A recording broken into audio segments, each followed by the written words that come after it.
In this DevCast, I'll be going over the object literal shorthand. So I'll create a variable called first name and a variable called last name. And if I wanted to create a new object, let's call it person, then I can assign the first name of this object to the value of first name in the same scope. And I can create the last name. So this person has first name and last name set to John and Borgonia. So let's validate that. All right, so the object has first name and a last name property. So what object literal shorthand is I can remove the colon,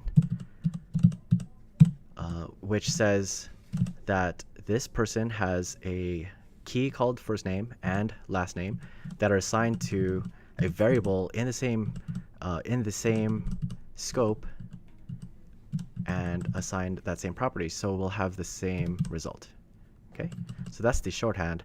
Now, one caveat to this is if I created a object, let's say first name is John, last name.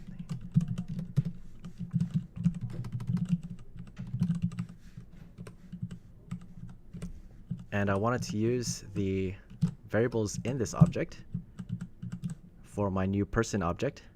I would not be able to say John.firstname and John.lastname. I'll get an error.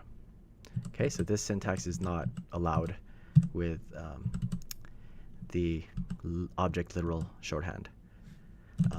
However, I could create a key called John, which would evaluate to this object here.